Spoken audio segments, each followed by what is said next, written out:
Never before here in Horry County has there been a missing persons case that has gained as much exposure as the one involving the disappearance of 20-year-old Heather Elvis. Terry, our thoughts and prayers are with you. Local, state, even national media exposure. How are you holding up as we're now into day 36? A Facebook account that, to date, has attracted more than 45,000 followers and a reward pot that seems to grow by the week.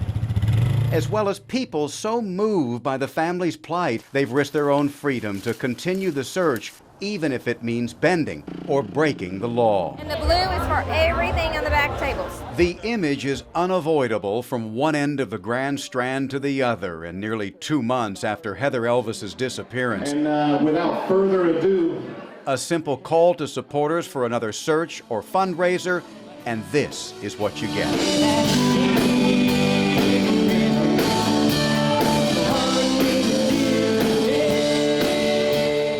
From the day Heather's car was discovered here at Peachtree Boat Landing in Saukesty, a starting point for a dozen organized searches was established. Friends and family agreed to polygraphs, phone records were captured and cataloged, and the reward for information quickly swelled to $30,000 and growing.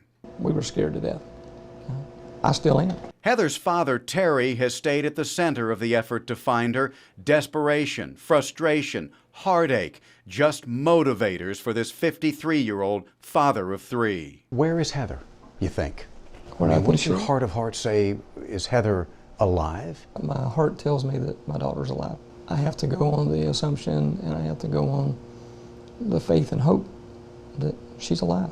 What Terry Elvis fears may barely have a heartbeat is the police investigation into Heather's disappearance. For the first time, he wants to share what he calls a fact sheet, showing why police need only look in one place. Truth is, much of that information comes from the police report from the night Heather vanished. There's a lot of circumstantial evidence, but it all points in one direction. Terry Elvis has his own prime suspect based on phone records from that original police report. He confirmed what's in that report, that months ago, Heather was romantically involved with a married man she met while working as a restaurant hostess. According to witness statements to police, Heather's roommate says it ended more than a month ago.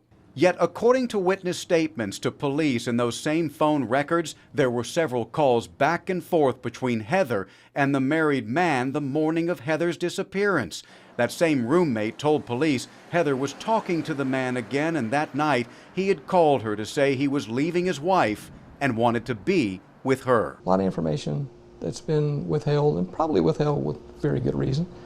Maybe for the first week, maybe the first 2 weeks, but not now. Terry wants this information out there, believing it could encourage more tips, more witnesses, and finally a solid suspect.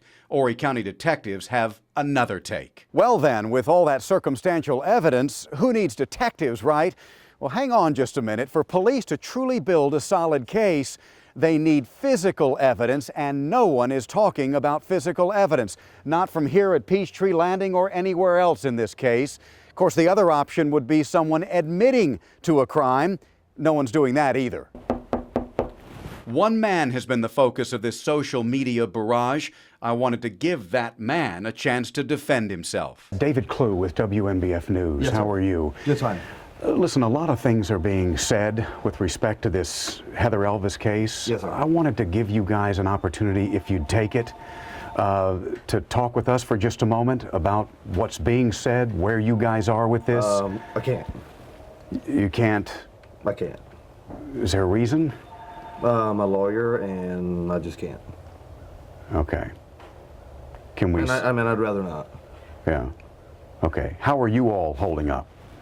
Crappy, because people are threatening to kill us, and they're not in jail. There are some people who are probably better off not talking about this case right now, and despite the social media's focus on one man, investigators must continue putting their case together. When we come back, I'm going to tell you why that effort has been stifled by many of the same people dedicated to finding Heather Elvis.